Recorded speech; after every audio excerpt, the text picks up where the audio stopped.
Aujourd'hui, on va voir une nouvelle vidéo du groupe de chapitres sur conditionnel et subjonctif. Et oui, je sors de la lumière de mes shorts. N'hésitez pas à regarder mes shorts qui s'appellent Défi 200 jours, 200 verbes, où vous allez apprendre plein de verbes avec leur construction, leur préposition, leur signification, etc. N'hésitez pas à suivre cette série il y a peut-être une cinquantaine de verbes qui a été traité déjà. Et évidemment, il y en aura 200, donc suivez bien cette série avec attention. Et vous pouvez aussi suivre cette série sur conditionnel et subjonctif. Il y a déjà 2 vidéos en ligne. Une première vidéo qui permettait d'expliquer l'ensemble des modes du français pour situer le conditionnel et le subjonctif parmi tous les modes de la langue française. Une deuxième vidéo aussi en ligne sur les conditionnels, conditionnel présent et conditionnel passé. Et aujourd'hui, je vous présente une vidéo sur le subjonctif d'influence. Il y aura 3 vidéos sur le subjonctif. Et là, on commence avec une première partie qui s'appelle le subjonctif d'influence. Je vais vous expliquer au cours de cette vidéo qu'est-ce que ça signifie, le subjonctif d'influence. Eh bien, on ne tarde pas, on y va maintenant. À tout de suite.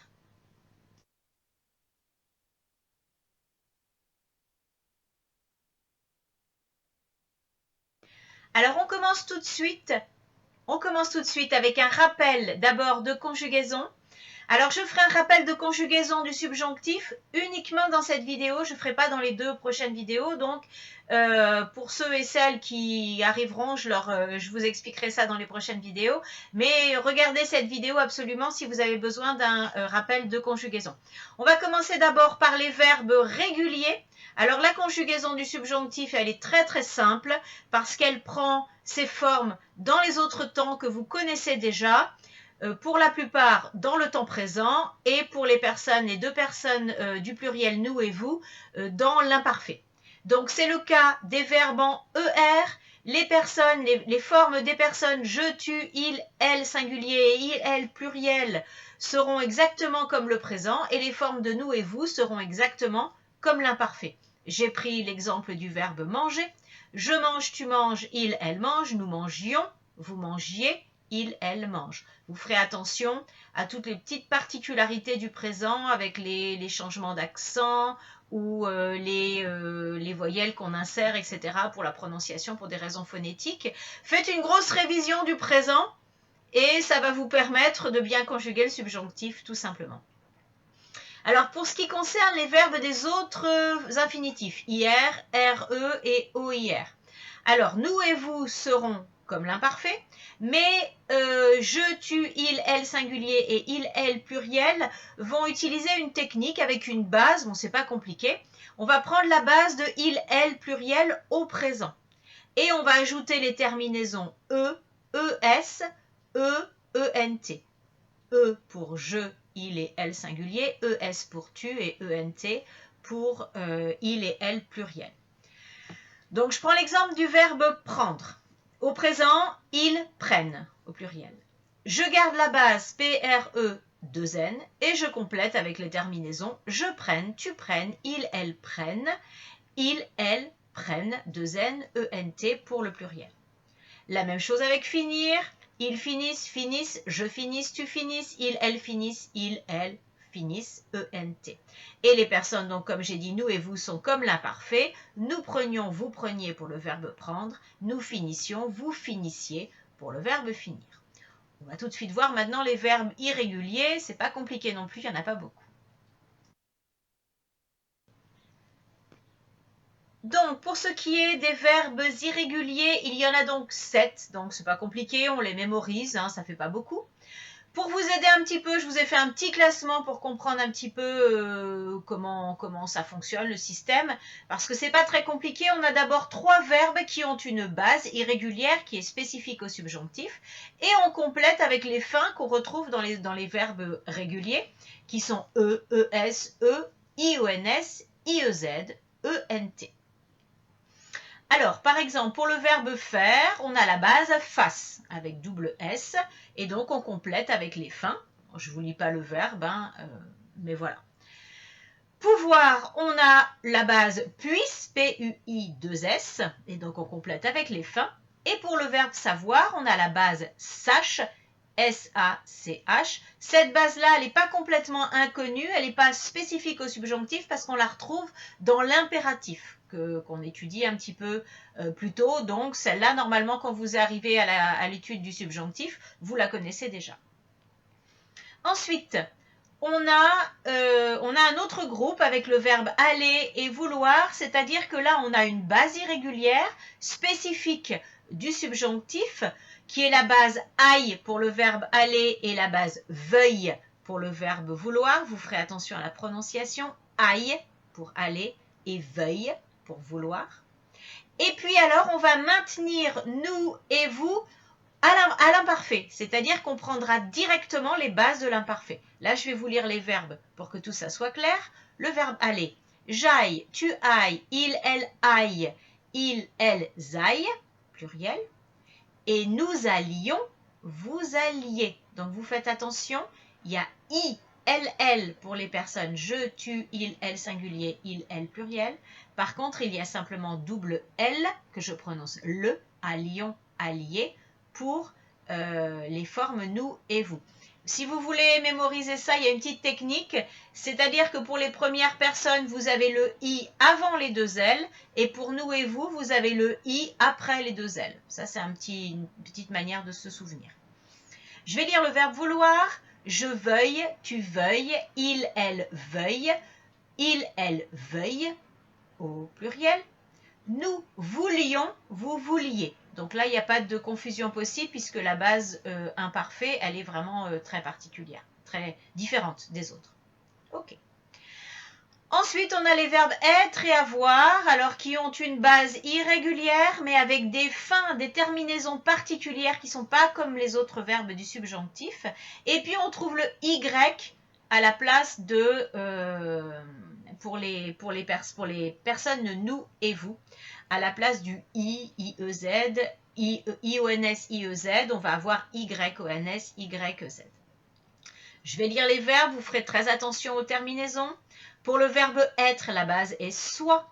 Je sois, tu sois, il, elle soit, attention, SST. Il, elle soit, ENT. Nous soyons, vous soyez, avec Y et pas de I, surtout pas de I en plus. Le verbe avoir, c'est un petit peu pareil. Alors, les terminaisons vont être un petit peu variables, c'est-à-dire on va avoir des terminaisons classiques pour G, E, tu, et, ES. Par contre, il, elle, et, on retrouve le T. Il, elle, et, pour le pluriel, il, elles, et, ENT. Nous ayons, vous ayez, avec le Y, la même chose, on n'ajoute pas de I supplémentaire. Voilà, je vous laisse regarder bien ça. N'hésitez pas à repasser ça pour bien voir les terminaisons, puis mémoriser-les bien, surtout ces verbes irréguliers.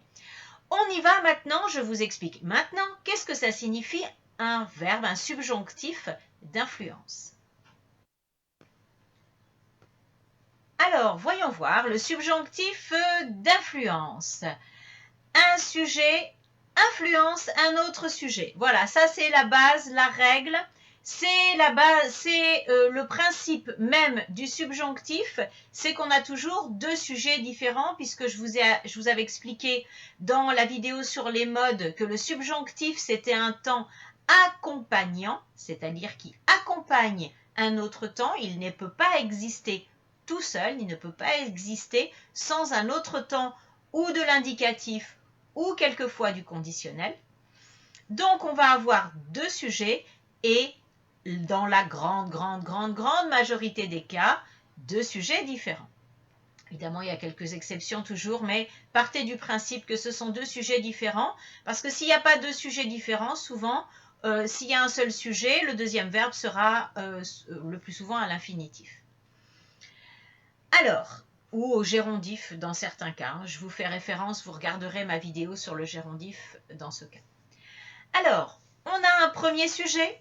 Ensuite, on a un verbe à l'indicatif ou au conditionnel, le plus souvent à l'indicatif. Ensuite, que, pour introduire l'autre phrase. Sujet numéro 2, différent du premier, et le verbe subjonctif. Alors, évidemment, pas dans n'importe quel cas. Dans quel cas, quand on parle de subjonctif d'influence, il y a une influence du premier sujet sur le deuxième sujet une domination, je dirais même, du premier sujet sur le deuxième sujet. Dans quel contexte? Dans un contexte d'obligation, tout d'abord, ce qui est logique. Dans un contexte de volonté, le premier sujet veut quelque chose du deuxième sujet. Dans un contexte de conseil, le premier sujet conseille le deuxième sujet. Et dans un contexte de but, c'est-à-dire qu'il y a un premier sujet qui fait quelque chose dans l'objectif de favoriser ou de faire quelque chose au deuxième sujet. On va donc voir chacun de ces points. Obligation, volonté, conseil et but. Je vous détaille ça tout de suite. Alors, commençons avec l'obligation. L'obligation, c'est un ensemble d'expressions.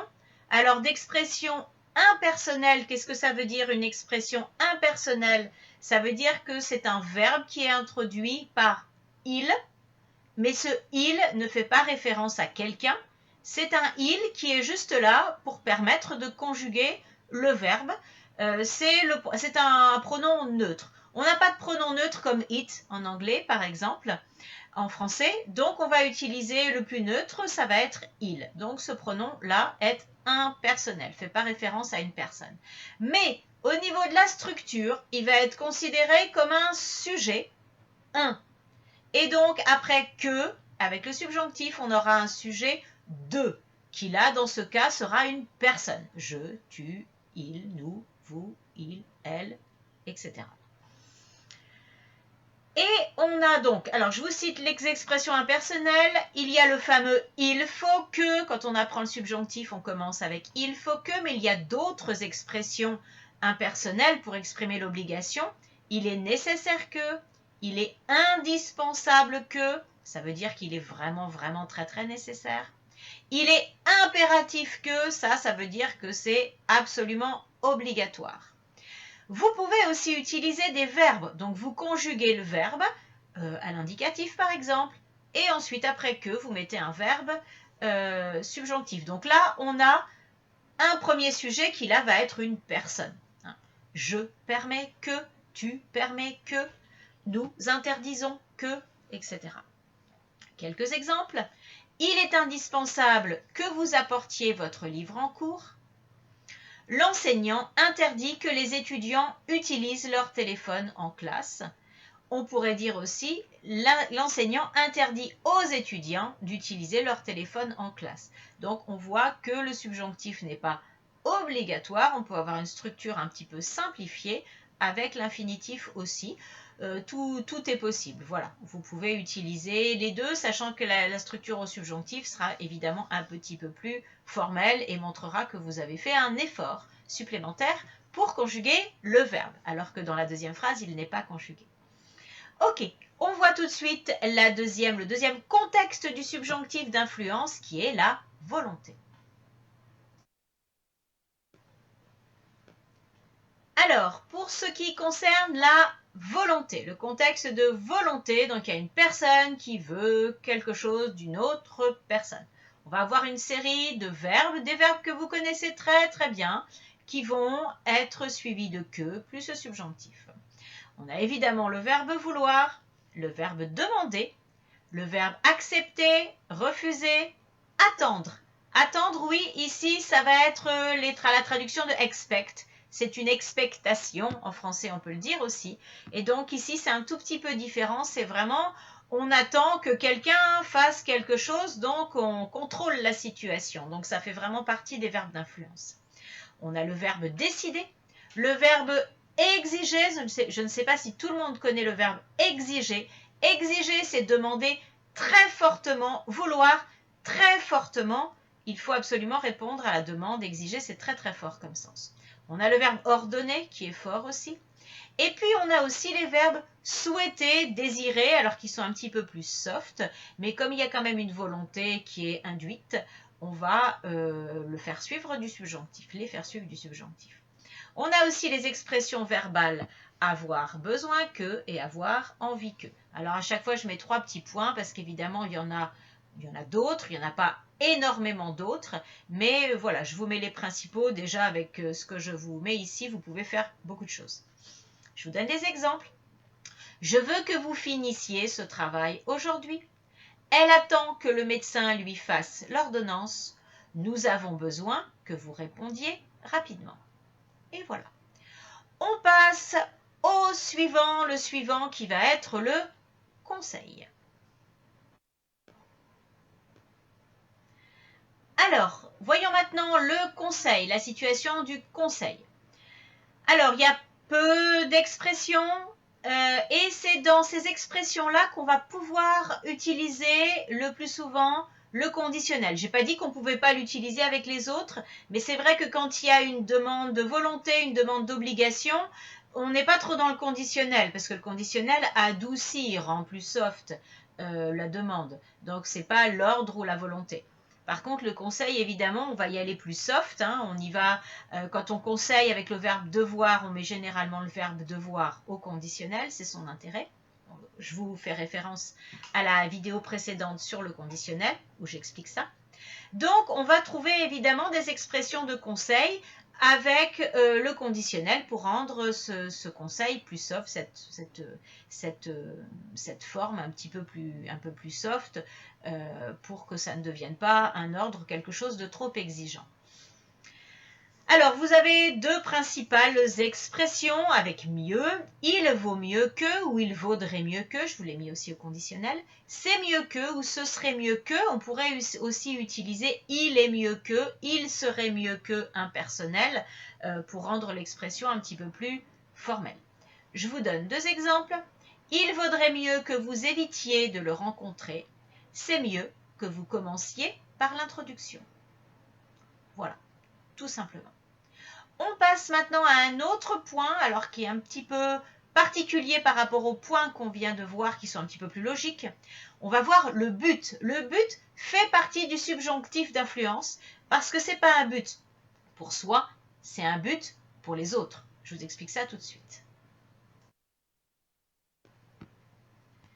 Alors, voici le dernier point qui concerne le subjonctif d'influence, c'est le but. Alors, je reprécise bien qu'on fait très attention quand on utilise les expressions de but avec le subjonctif, il y a toujours un sujet 1 et un sujet 2 qui sont différents. Et ça, c'est très très important. Parce qu'évidemment, le but, on peut l'utiliser pour soi. Quand on l'utilise pour soi, ça va être par exemple simplement la préposition pour qui va être suivie de quelque chose ou de l'infinitif. Donc, ici, c'est bien un but pour quelqu'un d'autre. Quelqu'un qui fait un but pour quelqu'un d'autre. Donc, il y a une influence. Voilà pourquoi le but est dans ce groupe de subjonctifs d'influence. Alors, qu'est-ce que ça va être les expressions de but? On a d'abord des locutions. Qu'est-ce que j'appelle une locution? C'est un groupe prépositionnel, c'est-à-dire qu'on va avoir une préposition avec que, ou on va avoir un nom aussi inclus, etc. avec la préposition et que. Donc voilà, il y a plusieurs choses ici.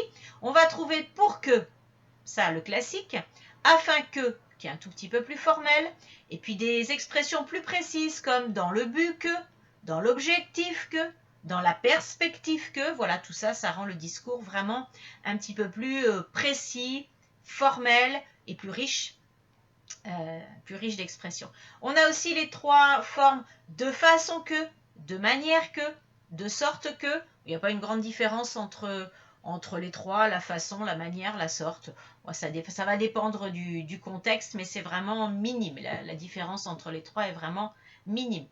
Je vous demande ici de faire attention avec de sorte que, parce que de sorte que plus indicatif est une expression de conséquence. Par contre, si vous mettez un subjonctif, ça devient une expression de but. Voilà, on fait attention à ça, comme quoi le subjonctif a tout son intérêt. On a quelques expressions verbales qui sont bien utiles, je vous recommande de les utiliser. On a faire que, faire en sorte que, moi celle-là je l'aime beaucoup, faire en sorte que, parce que ça permet vraiment de dire qu'on va utiliser tous les moyens, toutes les possibilités pour arriver à l'objectif pour l'autre ou les autres. Et puis une expression un peu plus technique, avoir pour objectif que. Je vous donne quelques exemples. Elle est venue habiter en France pour que son fils étudie à la Sorbonne. Je vais percer une porte de sorte que vous puissiez sortir directement dans le jardin. le professeur fait en sorte que ses étudiants comprennent les règles de grammaire facilement. Voilà. Si vous avez des petits doutes de compréhension des exemples, surtout n'hésitez pas à me le dire en commentaire. Je vous propose un petit exercice tout de suite.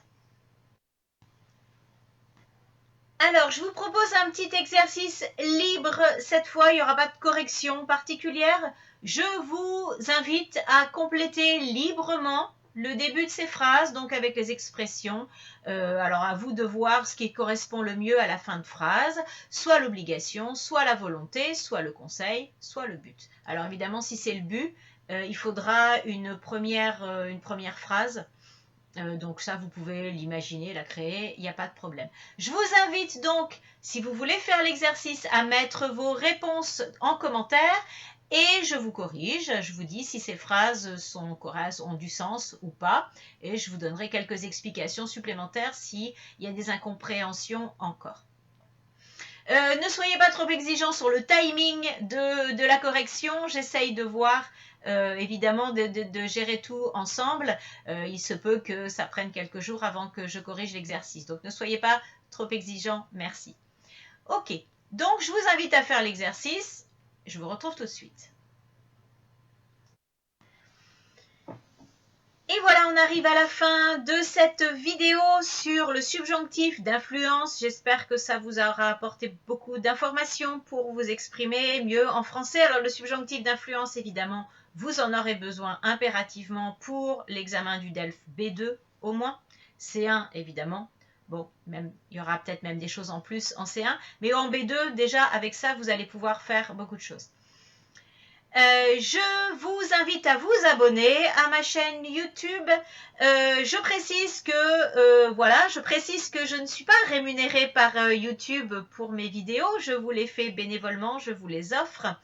Si j'ai un maximum de vues et de visionnages et que YouTube peut me verser quelques euros, ce serait quand même bien sympa. Donc n'hésitez pas à vous abonner, à dire à vos amis de s'abonner qui s'intéressent à la langue française, vos amis qui s'intéressent à la langue française. Que vous soyez étranger ou français d'ailleurs, je m'adresse évidemment aux étudiants étrangers qui est ma clientèle généralement, mais je m'adresse aussi aux étudiants de français, français de souche ou francophones, qui évidemment auraient envie d'améliorer leur langue française. Je suis là aussi pour ça. Évidemment, mes vidéos peuvent vous être utiles. Donc n'hésitez pas aussi à intégrer mon groupe WhatsApp dans lequel je mets quelques informations. Donc vous pourrez l'intégrer grâce au numéro de téléphone qui s'affiche. Et puis n'hésitez pas à consulter mon site internet avec mes propositions de cours. Et je vous répondrai aussi rapidement que possible. Je vais peut-être quand même lire le numéro de téléphone 06 72 85 36 49 et donc mon site internet c'est donc www.celinepastor-scribline.com. Et voilà, à très bientôt donc pour la prochaine vidéo sur le subjonctif de subjectivité. Je vous expliquerai ce que c'est à ce moment-là. Là, on va parler de tout un tas de sentiments, d'émotions, etc. Ce sera consacré à ça. Eh bien, à la prochaine et d'ici là, étudiez bien. Au revoir.